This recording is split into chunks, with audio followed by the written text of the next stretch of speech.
الرحمن الرحیم والصلاة والسلام علی رسولہ الکریم وعلی آلہ وصحبہ اجمعین۔ انسان کی عظمت اور بڑائی اس کی صفات کے ساتھ ہے، اس کے مال دولت کے ساتھ نہیں۔ دنیا، پیسہ، دولت، حکومت، یہ چیزیں آدمی کو مالدار تو بنا دیتی ہیں، حاکم بنا دیتی ہیں، بڑا نہیں بناتی۔ بڑا انسان وہ ہوتا ہے جو اپنے اندر انسانی صفات رکھتا ہے، اور چھوٹا انسان وہ ہوتا ہے جو صفات میں کمزور۔ قیامت کے دن جو تولا جائے گا وہ سونا چاندی نہیں تلے گا، اعمال تلیں گے۔ تو ایک انسان اچھا انسان بنے، کہاں سے پتہ چلے گا؟ وہ میرے رب کی اس کتاب سے پتہ چلے گا، اور میرے محبوب صلی اللہ علیہ وسلم کی زندگی، فرمان، سیرت سے پتہ چلے گا کہ ایک مرد عورت کس طرح عظمتوں کی چوٹیوں کو چھو لے، اللہ کو راضی کر لے، دنیا میں اپنے آپ کو سکھ سکون سے رکھے۔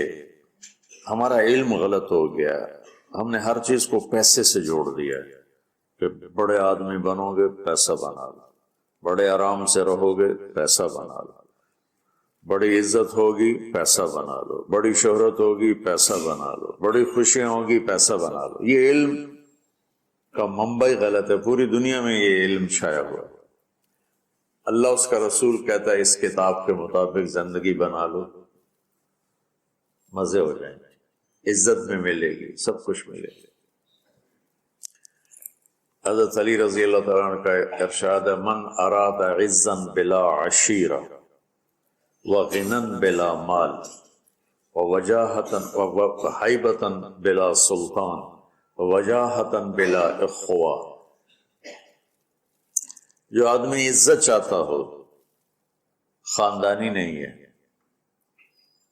غنی بننا چاہتا ہو، پیسہ کوئی نہیں، اپنا روب داب چاہتا ہو، طاقت کوئی نہیں، اپنی وجاہت چاہتا ہو، پیچھے کوئی ووٹر سپورٹر کوئی نہیں، نعرے لگانے والے کوئی نہیں، کیا کرے؟ اور یہ چار چیزیں حدود کے اندر سب کو چاہیے، سب کی مطلوب ہے۔ مجھے عزت بھی چاہیے، اور مجھے کشادگی بھی چاہیے، تنگ دستی سے میرے نبی نے پناہ مانگی، مجھے اپنی ہیبت اور وجاہت بھی چاہیے۔ اگر یہ میں شریعت کی حدود کے اندر طلب کرتا ہوں تو اللہ کو بھی پسند، اس سے جب باہر جاتا ہوں تو اللہ کو ناپسند۔ تو حضرت علی نے کیا فرمایا کہ جو یہ چیزیں چاہتا ہے تو ایک کام کرے، فَلْيَخْرُجْ مِنْ ذُلِّ مَعْصِيَةِ اللَّهِ إِلَىٰ عِزَّةِ طَاعَةِ اللَّهِ، کہ اللہ کی نافرمانی والا راستہ ذلت کا راستہ ہے، وہ چھوڑ دے، اور اللہ کی فرما مرداری والا راستہ عزت کا راستہ ہے، وہ اختیار کرتا۔ تو قرآن وہ پیغام ہے جو ہمیں عزت والا راستہ بتاتا ہے، قرآن وہ پیغام ہے جو ہمیں بلندیوں کا راستہ بتاتا ہے، اور قرآن وَهَذَا بَلَاغٌ لِلنَّاسِ، قرآن وہ پیغام ہے جو ہمیں عروج کا راستہ بتاتا ہے، جنت کا راستہ بتاتا ہے، جہنم سے بچنے کے طریقے بتاتا ہے، اللہ اس کے رسول کی بارگاہ میں قیمتی ہونے کا طریقہ بتاتا ہے، لوگوں کے دلوں پہ راج کرنے کا طریقہ بتاتا ہے، چین کی بنسری بجا کے سونے کا راستہ بتاتا ہے، گھروں کی معاشرت کو خوبصورت بنانے کا پوری دنیا میں کسی کے پاس نسخہ نہیں سوائے میرے رب کی اس کتاب کی۔ کتاب انزلناہ الیک لتخرج الناس من الظلمات الی النور۔ اور دکھ درد کی بات یہ ہے کہ امت نے قرآن چھوڑ دی۔ یا رب ان قوم اتخذوا ھذا القرآن مہجورا۔ ھذا کے لفظوں جو طاقت ہے، یا اللہ ان کی گود میں پڑا تھا قرآن، ان کی جھولی میں پڑا ہوا تھا قرآن، اور انہوں نے اس سے مہجورا، ترکو نہیں، متروکا نہیں، مہجورا۔ ہجرت کا کیا مطلب ہوتا ہے؟ چھوڑ کے چلے جانا، پھر لوٹ کے نہ آنا۔ تو متروکا تو ہے ٹھیک ہے، کبھی میں گاؤں میں ہوتا ہوں، کبھی یہاں ہوتا ہوں تو گاؤں متروک ہو گیا، وہاں جاتا ہوں تو فیصلہ آباد متروک ہو گیا۔ مہجورا کہ یا اللہ یہ میری وہ امت ہے، ان قوم اتخذوا هذا القرآن مہجورا، انہوں نے میرے قرآن سے ایسے ہجرت کی جیسے لوگ وطن چھوڑ کے دوسرے وطن جا کے ہجرت کر کے بیٹھ جاتے، تب اچھائی کہاں سے ملے گی، اچھا انسان کہاں سے بنے گا؟ تو اللہ کا شکر ہے اس مہینے میں امت قرآن سنتی ہے، پڑھتی ہے، تو سارے قرآن کا اور 1 گھنٹے میں 25-26 دن میں اس کو تو احاطہ نہیں کیا جا سکتا تھا۔ جو اس میں آیات میری سمجھ میں آتی ہیں کہ یہ بیان کر دی جائیں تو وہ میں لے کے آپ کے خدمت میں پیش کر دیتا ہوں۔ 2 دن پہلے میں نے گھر کی زندگی پر خاوند اور بیوی کے رشتے کی بات کی تھی، ہن لباس لکم وانتم لباس لہم، کہ تمہاری بیوی تیرا لباس ہے، اور اللہ بیویوں سے کہہ رہا ہے کہ تمہارے خاوند تمہارا لباس ہے۔ جتنا لباس خوبصورت ہوتا ہے اتنا انسان پرکشش ہو جاتا ہے۔ جتنا آپ اپنے لباس کی حفاظت دیں، بیوی کی حفاظت کرو گے، بیوی خاوند کی حفاظت کرے گی، یہ رشتہ پرکشش ہو جائے گا، خوبصورت ہو جائے گا۔ اس میں ایک بات رہ گئی تھی، وہ ہے نساؤکم حرث لکم، یہ اسی میں آتا ہے لیکن تھوڑا سا آگے جا کے آتا ہے، تو اس دن بات وہ اذا سالک عبادی میں چلی گئی۔ تو نساؤکم حرث لکم فاتوا حرثکم انا شئتم، اس کا مفسرین نے ایک ہی مطلب بیان کیا جو فاتوا حرثکم انا شئتم، لیکن جو کہ میں ذمہ دار ہوں مجھے حرث سے ایک مطلب سمجھ آئے، میرے پیشے کا لفظ ہے نا حرث، انتم کیا ہے وہ تحرثون بھی کہیں ہے، افرأیتم ما تحرثون، افرأیتم ما تحرثون، تو فاتوا حرث، آپ تمام تفسیریں دیکھو جو میں بیان کرنے لگا ہوں، میرا دعویٰ نہیں، توبہ میں نے تو ساری دیکھی نہیں، لیکن مجھے نہیں لگتا کسی کا ذہن اس طرف گیا ہوگا، ہو سکتا گیا ہو کو میں اپنے علم کے دعوے، تو میں تو ویسے ہی طالب علم۔ اللہ نے یہاں عورت کو تشبیہ دی ہے کھیتی سے، تو میری آنکھ اس ماحول میں کھلی جہاں ہم پشتوں سے ذمہ دار چلے آ رہے ہیں، تو درخت جب پھل نہیں دیتا ہے تو ذمہ دار اس کو ڈنڈے مارتا ہے، اس کو گالیاں نکالتا ہے۔ کس طرح ذمہ دار ایک پودے کو پروان چڑھاتا ہے، یہ ہے تمہاری ذمہ داری اپنی بیوی، چونکہ تم نہیں کسی کے گھر گئے، تمہارے گھر کسی کی بیٹی آئی ہے، ماں چھوڑ کے، باپ چھوڑ کے، بہنیں چھوڑ کے، بھائی چھوڑ کے، سہیلیاں چھوڑ کے، اور اپنی ترتیب زندگی کو توڑ کر ایک بول پر تیرے گھر آئی ہے، تو پاگل تو آتے ہی اس کے ساتھ بدتمیز ہو رہا ہے، کبھی گالیاں دیتا ہے، کبھی تانے دیتا ہے، کبھی تیری ماں سے کوئی سناتی، کبھی تیرا ابا سے کوئی سناتا، کبھی تیری بہنوں سے کوئی سناتی، تو تو نے کھیتی کی راکھی کیا کرنی تھی، تو نے تو کھیتی کو آگ ہی لگا کے رکھ، تو یہ فصل کیسے دے گی، تو گندا دانا اس میں سے نکلے۔ تو عورت کو اللہ تعالیٰ نے زمین سے تشبیہ دی، اور اس سے آنے والی اولاد کو کھیتی سے اللہ تعالیٰ نے تشبیہ دی، اور زمین سے کھیتی لینے کا ایک طریقہ ہے، ہل چلتا ہے، زمین نرم کی جاتی ہے، پانی لگتا ہے، پھر اسے اور نرم کیا جاتا ہے، پھر جڑی بوٹیوں کو صاف کیا جاتا ہے، اسے تیار کیا جاتا ہے، پھر اس میں دوبارہ ہل چلا کے بیج لگایا جاتا ہے، پھر اس بیج کی راکھی کی جاتی ہے، حفاظت کی جاتی ہے، جب وہ پانی مانگتا ہے پانی دیتے ہیں، چاہے رات کے 12 بجے بھی پانی کی ضرورت ہے وہ پانی پہنچ رہا ہوتا ہے، وہ کھاد مانگتا ہے کھاد دیتے ہیں، وہ گوڈی مانگتا ہے گوڈی دیتے ہیں، پھر اس میں گندی جھاڑیاں پیدا ہوتی ہیں، تو ہم الگ مزدور لگا کر ان گندی جھاڑیوں کو نکالتے ہیں، اور اب سپرے آ گئے ہیں کہ سپرے کرو تو صرف وہ گندی جو بوٹیاں ہیں وہ مر جاتی ہیں، فصل کو کچھ نہیں ہوتا۔ میں آپ کے سامنے ایک نقشہ بیان کر رہا ہوں کہ اللہ تعالیٰ یہاں خاوند اور بیوی کی زندگی کو کس خوبصورت انداز میں بیان فرما رہا ہے۔ اعلیٰ فصل لینے کے لیے یہ سب کچھ کرنا پڑتا ہے۔ ذمہ داروں کے پاس عام طور پہ پیسہ نہیں ہوتا، وہ جاتے ہیں جی کھاد چاہیے تھی، وہ کہتے 500 روپے ود لواں گے، کہتا جی لے لو، کھاد دے دو، میری فصل مر دی۔ تو پھر اسے سپرے کرنا ہوتا ہے تو اس کے پاس پیسے نہیں ہوتے، پھر وہ سپرے والے کے پاس جائے، یہ نہیں کہتا پیسے گونی دفعہ کرو آپ پہ، ہوندی تو ہوئے نہیں ہوندی تو نہ ہو، ایسا پاگل کوئی زمین، چاہے 1 ایکڑ کا ہو چاہے 100 ایکڑ کا ہو، پھر وہ کہتا ہے جی کھاد چاہیے یوریا، وہ کہتا وہ سپرے کی دوا چاہیے، ڈبے دے پیچھے 200 روپے زیادہ لواں گا، اچھا جی لے لے جی لے، کپا آ جاندی میں دے دیواں گا، وہ ادھار پہ مہنگا سامان اٹھاتا ہے اور اس کی ضرورت کو پورا کرتا ہے۔ وہ گندم کو یہ نہیں کہتا، کپاس کو یہی نہیں کہتا میرے کو پیسہ کوئی نہیں، میں نہ تینوں پانی لا سکنا، نہ کھاد دے سکنا، نہ سپرے کر سکنا، تو پھر مکھیاں ہی مارے گا، روٹی تو کوئی نہیں لبنی۔ عورت کی زمین میں محبت کا حل چلاؤ، اپنے رات کے آنسوں سے اس کو پانی لگاؤ، اپنے اخلاق کے ذریعے سے اس میں بیج ڈالو، پھر اس کو عزت دے کر احترام دے کر اس فصل کی آبیاری کرو، اس کو اوپر چڑھاؤ۔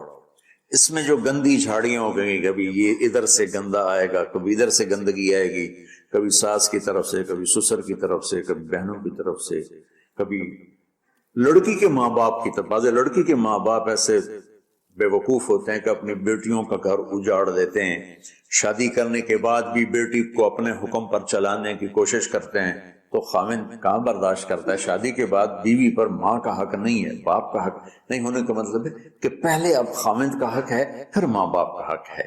ماں کچھ کہے، خاوند کچھ کہے، تو اسے خاوند کی اطاعت کرنی ہے، ماں کی نہیں، ماں کی نہیں۔ لیکن کچھ والدین ایسے ہیں جو اپنے بیٹیوں کو برباد کر دیتے ہیں، پیچھے سے ڈوریں ہلا ہلا ہلا، ایسے کیسز چھوڑے ہیں۔ زیادہ جو مسئلہ ہے وہ سسرالی مسئلہ ہے، تو اس میں وہ جو گندی جھاڑیاں پیدا ہوتی ہیں نا، ان کو وہ سلیقے سے نکالتا رہے، نکالتا رہے، نکالتا رہے، نکالتا رہے، اور اس کی حفاظت کرتا رہے۔ یہ جو آموں کا باغ لگتا ہے نا، تو چھوٹا ہوتا ہے، جب سردیاں آتی ہیں تو اس کو ہم کور کر دیتے ہیں، سارے پہلے اس کے اوپر چونے کا سپرے کرتے ہیں، چونے کا، کہ اس کے پتوں کے اوپر ایک تہ جم جائے، اور اس کے تنے پر بھی چونا لگاتے ہیں تاکہ ٹھنڈک اندر نہ جائے، پھر اس کو یوں کور کر دیتے ہیں کہ اندر سردی نہ جائے۔ اتنی حفاظت ایک چھوٹے سے پودے کی جاتی ہے، تب جا کر وہ پروان چڑھتا ہے۔ اور سب سے بڑا پودا انسان ہے، اور سب سے قیمتی دھرتی ماں ہے، اور سب سے قیمتی رشتہ خاوند اور بیوی ہے۔ اور آج کے خاوند بیوی کو ماں کی گالیاں نکال رہے، بہنوں کی گالیاں نکال رہے، جیسے وہ خرید کے کسی لونڈی کو خرید کے لے، کسی کی بیٹی ہے تو کھیتی، تم لوگ دورے والے اب جا رہے ہو، تمہاری شادیاں ہو گئی، تو اللہ کے واسطے بچوں بدتمیز نہ بننا اپنی بیویوں کے ساتھ، یاد رکھنا میری باتوں کو۔ وہ جو گیت تم نے سنا نہیں میری عمر بھر کا ریاض تھا، میرے درد کی تھی وہ داستاں جسے تم ہنسی میں اڑا گئے۔ کہیں ایسا نہ کر دینا میری باتوں کو۔ اگر اپنی زندگی کو خوبصورت دیکھنا چاہتے ہو، عالیشان دیکھنا چاہتے ہو، اپنے اخلاق اچھے کر لو۔ چونکہ بیوی کی بات ہو رہی، ورنہ ہر رشتے میں اسی کی ضرورت۔ ماں کا رشتہ ہے، محبت دینی پڑے گی، باپ کا رشتہ ہے، محبت دینی پڑے گی، بہنوں کا رشتہ ہے، بھائیوں کا رشتہ ہے، اولاد کا رشتہ ہے۔ اگر اولاد پر ہی ڈنڈے برساؤ گے تو تم سے متنفر ہو جائیں گے۔ میرے نبی نے کبھی یوں اپنے نواسوں کو ٹچ بھی نہیں کیا تھا، ایسے بھی نہیں کیا تھا، وہ روزانہ جا کے ان کو ملتے، سینے سے لگاتے، اپنی نسبتوں کو منتقل کیا حسنین کی طرف، واعظ نصیحت نہیں کی۔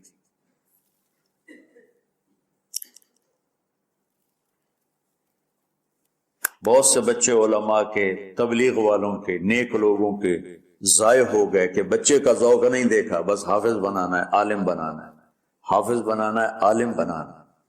بناؤ حافظ، بناؤ عالم، پہلے ذوق دیکھ لو۔ اگر نہیں ہے تو اچھا مسلمان بناؤ، یہی کافی ہے۔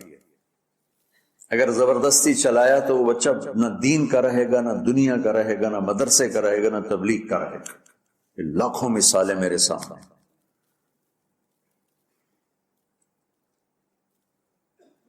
تو اولاد پر بھی جبر کرو گے تو باغی ہو جائیں گے۔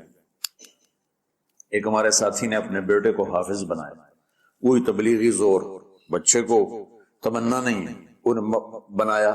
جو اس کا سر نکل آیا اس کا اور اس کی شادی ہونے لگی تو اس کے والد نے کارڈ چھپایا، حافظ فلاں فلاں، انہیں سارے کارڈ جلا دیے۔ جلانے کا مطلب پھینکوا دیا کہ نئے سرے سے کارڈ چھپاؤ اور حافظ کا نام کٹاؤ، حافظ کا نام کٹا کے میرے کارڈ چھپاؤ۔ یہی فیصل آباد کا واقعہ۔ تو تمہارے ساتھ عالم کا لفظ لگا ہوا ہے، تم کہو گے میری اولاد بھی عالم ہو۔ 6 مہینے کی اولاد، اس کے سر پہ بڑی ساری ٹوپی ہوئے، جی چاہے تو اس سے داڑھی بھی کاٹ لو ہوتی تھی۔ تو اتنے بچوں کے سر پہ ٹوپیاں چڑھائی ہوتی ہیں، ان کی فطرت کی زندگی، ان کو کھیلنے دو، انہیں ٹائم دو، انہیں دیکھو یہ کدھر موڑ رہے ہیں، جس طرف ان کا دھارا جا رہا ہے۔ صرف عالم بننے والا ہی مسلمان ہوتا ہے، صرف حافظ بننے والا ہی مسلمان ہے، اور کوئی مسلمان ہے ہی نہیں۔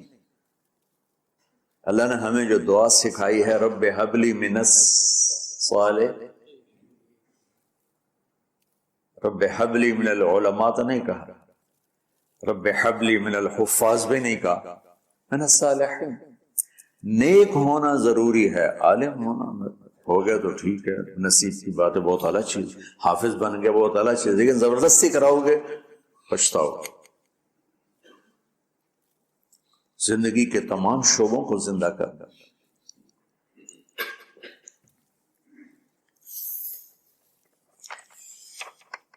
ایک اور آیت سورۃ آل عمران کی ہے، یہ سارے دین کی روح ہے اور یہ دین کا مرکزی نقطہ ہے، مرکزی نقطہ۔ جیسے گاڑی ہوتی ہے نا، اس کا بیلنس کیا جاتا ہے تو پھر وہ صحیح چلتی ہے۔ اس کا ایک نقطہ ہوتا ہے، اس پر آ کر چاروں ٹائروں کو ایک جیسے زاویے پر جمع کرنا ہوتا ہے، پھر وہ صحیح چلتی ہے۔ اگر وہ بیلنس آؤٹ ہو جائے تو وہ سوزوکی ہو یا لینڈ کروزر ہو، وہ سیدھی نہیں چلے گی، کبھی یوں ہو جائے گی، کبھی یوں ہو جائے گی، کبھی یوں، وہ خود بھی تھکے گی اور مسافر کو بھی تھکائے گی۔ تو ہر چیز کا سینٹر پوائنٹ جب صحیح ہوتا ہے تو چیز صحیح چلتی ہے۔ اسلام کا جو مرکزی نقطہ اور پوائنٹ ہے وہ نرمی ہے، شدت نہیں، وہ نرمی ہے، وہ عبادات اور باقی ساری چیزیں اپنی اپنی جگہ پر، لیکن ان سب کو جوڑنے والی جو چیز ہے وہ نرمی ہے۔ یہ میں نے کہاں سے لیا؟ میں ایک دفعہ جا رہا تھا پاناما، تو سورہ کہف کو دیکھ کے پڑھ رہا تھا، ویسے مجھے یاد ہے میں دیکھ کے پڑھ رہا تھا۔ تو جب میں وَلْيَتَلَطَّفْ پر پہنچا تو حاشیے میں لکھا تھا نصف القرآن۔ تو میں ایسی تھوڑی دیر سوچ میں پڑا کہ یہ اللہ تو قادر ہے، یہاں کوئی لفظ لا سکتے تھے اللہ تعالیٰ، یہ کیوں لائے وَلْيَتَلَطَّفْ؟ حد سے زیادہ نرمی کا معاملہ کرنا۔ وہ جو روٹی لینے میں گیا ترکی میں، ترسوس ایک جگہ ہے جہاں اردن والے بھی دعویٰ کرتے ہیں کہ یہاں سے اصحاب کہف، میں نے وہ بھی دیکھا ہے، اور ترکی والے بھی کہتے ہیں میں نے وہ بھی دیکھا ہے۔ تو ترکی والا قرآن کی تعبیر سے زیادہ جوڑ کھاتا ہے، اردن والا جوڑ نہیں کھاتا ہے۔ اس کا وَلْيَتَلَطَّفْ، اے بھائی کوئی بھاؤتاؤ کے چکر میں نہ پڑنا، بڑی نرمی سے، پیار محبت سے، روٹی لے کے آگے بھوک لگی۔ اور صیغہ مبالغہ کا ہے، تلطف، تفاعل، مبالغہ اور تکلف۔ تو تمہارے اندر اگر سختی ہے پھر بھی تم با تکلف نرمی کرو، تمہارے اندر شدت ہے پھر بھی اپنے اوپر نرمی طاری کرو۔ تو یہاں سے مجھے یہ بات سمجھ میں آئی کہ پوری شریعت کا سینٹر پوائنٹ قرآن ہے، اور قرآن کا سینٹر پوائنٹ نرمی ہے، وَلْيَتَلَطَّفْ۔ اب ہمارے ڈانٹ ڈپٹ کو بزرگی سمجھا جاتا، ڈانٹ ڈپٹ کو تربیت سمجھا جاتا، استاد شاگرد کو ڈانٹ رہے ہیں، پیر مریدوں کو ڈانٹ رہے ہیں، امیر مامور کو ڈانٹ رہے ہیں، والدین اولاد کو ڈانٹ رہے ہیں، اور میرا اللہ کرے نرمی۔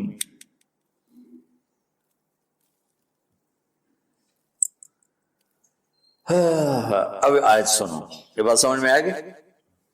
اب آیت سنو، اللہ تعالیٰ فرما رہا ہے اپنے محبوب سے، فَبِمَا رَحْمَةٍ مِّنَ اللَّهِ لِنْتَ لَهُمْ وَلَوْ كُنْتَ فَظًّا غَلِيظَ الْقَلْبِ لَانفَضُّوا مِنْ حَوْلِكَ فَاعْفُ عَنْهُمْ وَاسْتَغْفِرْ لَهُمْ وَشَاوِرْهُمْ فِي الْأَمْرِ فَإِذَا عَزَمْتَ فَتَوَكَّلْ عَلَى اللَّهِ إِنَّ اللَّهَ يُحِبُّ الْمُتَوَكِّلِينَ۔ سبحان لِنْتَ لَهُمْ بِرَحْمَةِ اللَّهِ، یہ ہونا چاہیے، جو نحو کا قاعدہ فعل پہلے ہوتا ہے اس کے متعلقات بعد میں ہوتے ہیں، تو لِنْتَ لَهُمْ بِرَحْمَةِ اللَّهِ، آپ اللہ کی رحمت سے نرم ہو گئے اپنی امت کے لیے۔ لیکن اللہ تعالیٰ نے فَبِمَا، اللہ نے اپنے نبی پر جتنے احسان قرآن میں بتلائے ہیں، أَلَمْ يَجِدْكَ يَتِيمًا فَآوَى وَوَجَدَكَ ضَالًّا فَهَدَى وَوَجَدَكَ عَائِلًا فَأَغْنَى أَلَمْ نَشْرَحْ لَكَ صَدْرَكَ وَوَضَعْنَا عَنْكَ وِزْرَكَ الَّذِي أَنْقَضَ ظَهْرَكَ وَرَفَعْنَا لَكَ ذِكْرَكَ إِنَّا أَعْطَيْنَاكَ الْكَوْثَرَ هُوَ الَّذِي أَيَّدَكَ بِنَصْرِهِ وَبِالْمُؤْمِنِينَ۔ اب قرآن میں دیکھو، وَكَانَ فَضْلُ اللَّهِ عَلَيْكَ كَبِيرًا، اللہ نے قرآن میں اپنے نبی پر جو احسان کیے وہ بتائے اور جتلائے تھے، ہم نے آپ کے ساتھ یہ کیا، یہ کیا، یہ کیا۔ یہ احسان جیسے اللہ نے بتایا ہے نا اپنے نبی کو، یہ احسان نرمی والا جس طریقے سے بتایا، اس طریقے سے کسی احسان کو ذکر نہیں کی۔ فَبِمَا، میرے ہاتھوں کو دیکھو، ہم جب کہتے ہیں بہت بڑا، اس سے آگے تو ہمارے ہاتھ نہیں جاتے نا۔ تو میرا ایک بھتیجا تھا تو دیر سے بولا، جب وہ گاڑی پہ ہوتا تو ہم کہتے کس چیز پر آئے ہو، تو وہ یوں یوں کرتا، اور جب وہ بس پہ آتا تو کہتا ایسے ایسے کرتا، ایسے ایسے، کہ بھئی بس بڑی ہوتی ہے نا تو اس کا یوں اشارہ کرتا، اور گاڑی چھوٹی تو اس کا یوں اشارہ کرتا۔ تو فَبِمَا، یہ جو فَبِمَا رحمہ ہے نا، یہ زمین آسمان سے بھی باہر نکل گیا ہے، اور مشرق و مغرب سے پار ہو گیا، شمال جنوب سے پار ہو گیا، فوق تحت سے پار ہو گیا۔ اللہ تعالیٰ فرما رہا ہے میرے محبوب، میری اتنی بڑی رحمت آپ پر آئی جس کو آپ کے رب کے سوا کوئی نہیں جانتا، اور پھر آپ نرم ہو گئے، نرم ہو گئے۔ ان اللہ لا یعطی علی الرفق ما لا یعطی علی العنف، اللہ جو نرمی پہ دیتا ہے وہ سختی پہ نہیں دیتا۔ لو کان الرفق خلقا لما رأى الناس خلقا احسن منہ، نرمی کی کوئی شکل ہوتی تو اس سے حسین کائنات میں کوئی شکل نہ ہوتی، جنت کی حور سے بھی اعلیٰ شکل ہوتی۔ وَلَوْ كَانَ الْعُنْفُ خَلْقًا لَمَا رَأَى النَّاسُ خَلْقًا أَبْغَضَ مِنْهُ، اور اگر بد اخلاقی کی، سخت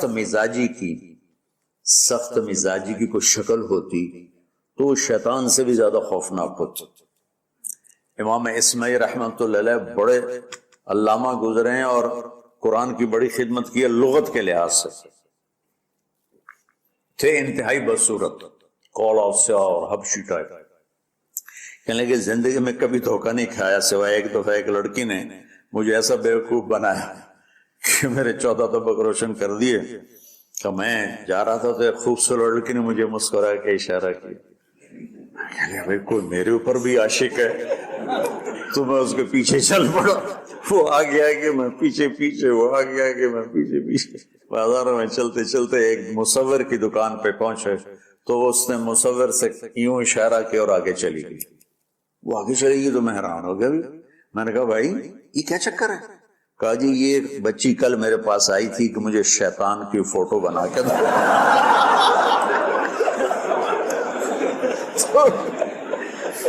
تو میں نے اسے کہا بیٹی میں نے تو شیطان دیکھا نہیں، تو مجھے دکھا، تو میں اس کا فوٹو بناؤں، تو آج تمہیں لے کر کہہ رہی تھی یہ ہوتا ہے، ایسا ہوتا ہے۔ تو اگر سختی کی کوئی شکل ہوتی نا تو شیطان سے بھی بدصورت ہوتی۔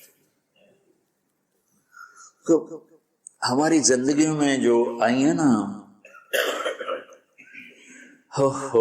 رکاوٹیں، اس کا کوئی اس کا کوئی بڑا سبب نہیں ہے، یہ اسباب ہیں چھوٹے چھوٹے مل کے بڑے ہو، زبان کی شدت، بول کی شدت، نظر کی شدت، تانے تشنی، مار پٹائی، اس نے ہمارے رشتوں کو تار تار کر دیا۔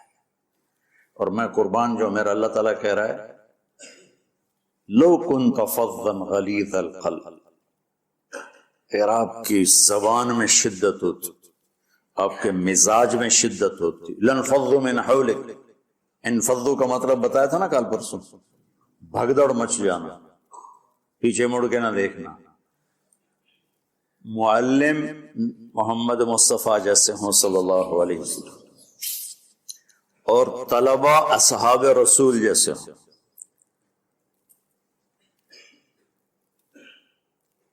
محمد الرسول اللہ، سورہ فتح اللہ نے یوں ایک آیت محمد الرسول اللہ والذین معہ، یہاں محمد اللہ کے رسول ہیں، یہ دعویٰ ہے کہ یہ میرے رسول ہیں۔ تو پوچھنے والا پوچھتا ہے کہ اس کی دلیل کیا ہے؟ تو اللہ کہتا ہے اس کے ساتھیوں کو دیکھ لو، ایسے ساتھی صرف نبی کے ہوتے ہیں اور کسی کے نہیں ہوتے۔ والذین معہ، معیت بہت بڑا شرف ہے۔ اور وہ کیسے ہیں؟ اشداء علی الکفار ہیں، رحماء بینہم ہیں۔ وہ کیسے ہیں؟ تراہم رکعا سجدا، کوئی سجدوں میں گڑ گڑا رہا، کوئی رکوع میں گڑ گڑا رہا۔ اور اخلاص ایک باریک چیز ہے جس کو موت سے پہلے ہم دعویٰ نہیں کر سکتے کہ میں جو کچھ کر رہا ہوں اخلاص سے کر رہا ہوں، لیکن وہ اتنے اللہ کے قریب ہوئے کہ اللہ نے ان کے اخلاص کی خود گواہی دی، یبتغون فضلا من اللہ ورضوانا۔ میں صرف قرآن سے صحابہ کو بتا رہا ہوں، تتجافى جنوبهم عن المضاجع يدعون ربهم خوفا وطمعا۔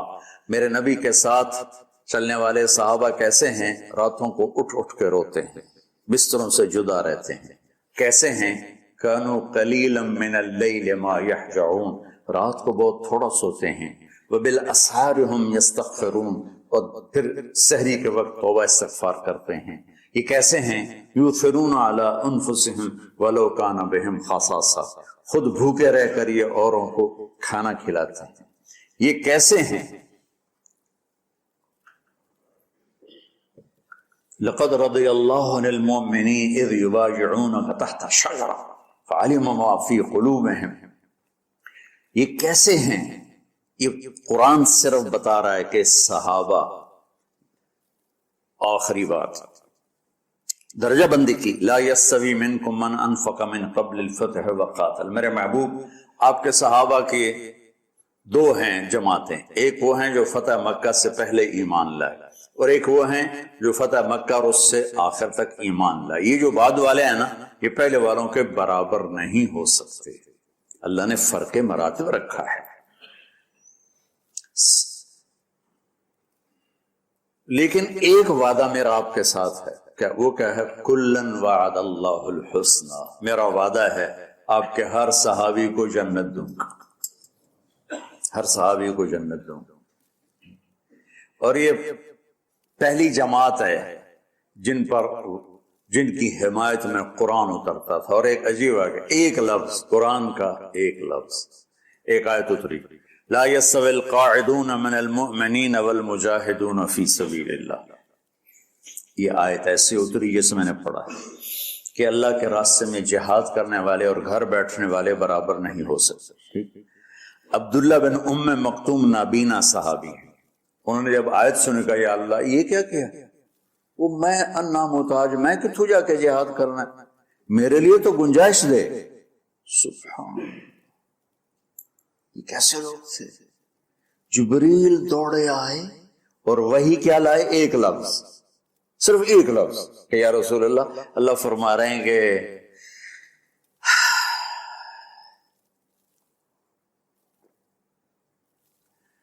کیا ہے؟ عبس وتولی اذ جاءہ الاعمى، کہا میرے بندے کی فریاد میرے پاس پہنچ چکی ہے، لہٰذا اب اس آیت کو یوں پڑھا جائے، لا يستوي القاعدون من المؤمنین غیر اولی الضرر والمجاہدون فی سبیل اللہ، کہ جو معذور ہیں ان کے علاوہ جو صحت مند ٹھیک ٹھاک ہیں وہ اور جو میرے راہ میں ہیں برابر نہیں ہو سکتے.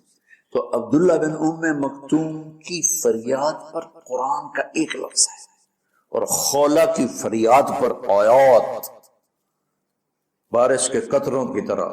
قد سمع اللہ قول التی تجادلک فی زوجہا وتشتکی الی اللہ واللہ یسمع تحاورکما ان اللہ سميع بصیر الذین یظاہرون منکم من نسائہم ما ہن امہاتہم ان امہاتہم الا اللہ ولدنہم وانہم لیقولون منکرا من القول وزورا. یہ پھر آگے بھی چلتی ہیں. ایک دیہاتی عورت کی فریاد نے عرش ہلا دیا اور قرآن اترا. یہ لوگ تھوڑا اور سنا دو تاکہ آپ کو خولہ کا پتہ چلے خولہ کیا چیز ہے. انصاری عورت ہے, ہاں مالے کی ایک عورت ہے, خامن نے غصے میں طلاق دے دی. طلاق تھی زہار, تو میرے لیے میری ماں کی طرح ہے. اس طلاق کے بعد رجوع ہو ہی نہیں سکتا. 3 طلاق میں تو رجوع ہو جاتا نا کہ کسی اور جگہ شادی ہو جائے وہاں سے طلاق ہو جائے واپسی, لیکن اس میں رجوع ایسا ہی ہے شیخ, ایسا ہی ہے. اس میں دوبارہ اگر اس کی شادی ہو جائے اور پھر وہاں سے وہ فارغ ہو کر اس سے شادی نہیں ہو سکتی. یہ اس زمانے کا رواج تھا. اب یہ ان کی عمر گزر گئی تھی, جو بھاگی بھاگی اللہ کے نبی کے پاس ہے, یا رسول اللہ میرے خامن اوس بن مالک نے زہار کر دیا, اوس بن صامت نے مجھ سے زہار کر دیا, تو کیا فتویٰ ہے؟ آپ نے کہا حرمتی علیہ, بیٹی تو حرام ہو گئی. بولیں گے یا رسول اللہ اکل مالی وافنا شبابی, جوانی میری ڈھل گئی, مال میرا کھا گیا وہ, تو میں کہاں جا کے بیٹھوں, ماں باپ میرے نہیں ہیں. آپ نے کہا حرمتی علیہ, تو اس پہ حرام ہو گیا. پھر اس نے کہا یا رسول اللہ میرا کیا بنے گا؟ تو آپ چپ ہو گئے. جب وہ مانتی نہیں تو کیا کرو, آپ چپ ہو گئے. حضرت عائشہ رضی اللہ عنہا آپ کو کنگھی کر رہی تھی. جب اس نے دیکھا اللہ کے نبی نے جواب دینا چھوڑ دیا ہے کہ چلے ٹھیک ہے میں اپنے رب سے بات کرتی ہوں, اس نے وہیں بیٹھے بیٹھے ہاتھ اٹھایا, اے اللہ ان لی منہ صبیۃ صغار, اے میرے رب میرے چھوٹے چھوٹے بچے, ان ضممتہم الی فجعوا وان ضممتم الیہ فضاعوا, میرے رب میرے چھوٹے چھوٹے بچے, عمر میری ڈھل گئی, میری دوسری شادی نہیں ہو سکتی, ان بچوں کو میں اپنے پاس رکھوں تو ان کو روٹی کہاں سے کھلاؤں, یہ بھوکے مریں گے. خامند کے پاس چھوڑ کے چلے جاؤں تو وہ بھی کمزور ہو چکا ہے, یہ ان کی تربیت کون کرے گا, یہ تو برباد ہو جائیں گے. اب اس کی دعا سنو, یا اللہ اپنے نبی کی زبان پر میرے حق میں فیصلہ دے. یہ نہیں کہا کہ تو اپنی شریعت کا فیصلہ سنا, کہ اللہ میرے حق میں دینا فیصلہ. اور اللہ تعالیٰ کا قرآن آ گیا, ہاں خولا ہم نے اپنے رحمت کے طفیل تیرے حق میں فیصلہ دے دیا.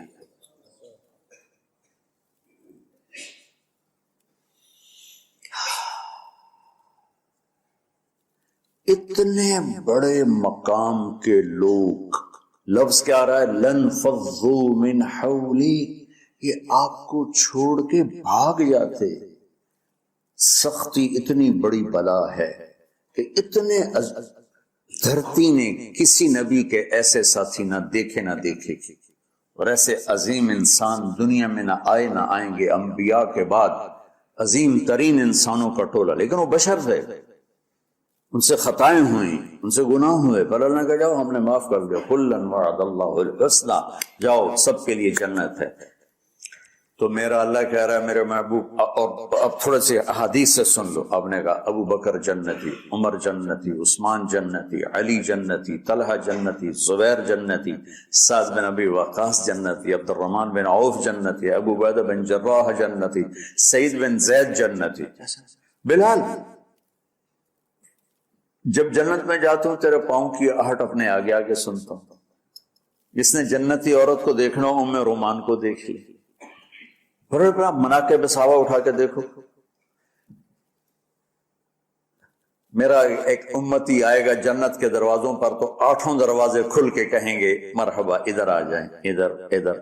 سلمان فارسی ایسے ہوئے, یا رسول اللہ کون ہے یہ؟ تو ہم نے کہا یہ بیٹھا ہے ابو بکر. اس کو جنت کے 8 دروازے پکاریں گے. عمر ایک محل دیکھا بہت عالیشان، میں سمجھا میرا ہے. جب جانے لگا تو فرشتے نے کہا آپ کے غلام عمر بن خطاب کا ہے. عثمان جنت میں ہر نبی کا رفیق ہے، میرا رفیق تو ہے. پھر حضرت علی کا ہاتھ پکڑ کے کرتے کرتے کرتے یہاں لگا لیا. علی تو بھی خوش ہو جا، جنت میں تیرا گھر میرے گھر کے سامنے ہے. طلحہ زبیر ہر جنتی کا ایک خادم، میرے 2 خادم طلحہ اور زبیر. تو اس ایک لائن لگی پڑی ہے. اور میرا اللہ کہہ رہا ہے میرے محبوب اگر آپ کے مزاج میں شدت ہوتی تو ایسے عظیم الشان لوگ آپ کو چھوڑ کے بھاگ جاتے. بچو کیا کرو، سنا سنا کے بھی تھک گیا ہوں. ایک بلبل ہے کہ ہے محو ترنم اب تک، اس کے سینے میں ہے نغموں کا تلاطم اب تک. قید موسم سے طبیعت رہی آزاد اس کی، کاش گلشن میں کوئی سمجھے فریاد اس کی. میں تو پچھلے 20 سال سے فریاد کر رہا ہوں، او بھائیو نرمی اختیار کرو، محبتیں اختیار کرو، نفرت ہو اختلاف کرو، نفرت تو نہ کرو. بیوی سے اختلاف ہو گیا ہے تو نفرت تو نہ کر، بیوی کو خامن سے ہو گیا نفرت تو نہ کر، بہن بھائیوں میں ہو جاتی اونچ نیچ نفرت ہے تو نہ کرو. سلام دعا ختم. تو آپ فارغ ہونے والے ہو، یہ اسباق یاد رکھو گے تو آپ ہی کو فائدہ ہوگا انشاءاللہ. پھر جہاں جاؤ گے گلاب کے پھول کی طرح مہکو گے. چمن میں بہت سے پھول ہوتے ہیں لیکن جہاں گلاب کھلا ہوتا ہے سب کی نظر وہیں جا کر ٹکتی. تو اگر آپ نے میں نے یہ اخلاق بنا لی، یہ نرمی اپنے اندر پیدا کر لی تو اللہ کی قسم گلاب کے پھول کی طرح مہکو گے اور پرکشش بھی ہوگی، جاذبیت بھی ہوگی. شکلوں کی کشش چند دنوں کے بعد ختم ہو جاتی، اخلاق کی کشش موت تک باقی رہتی.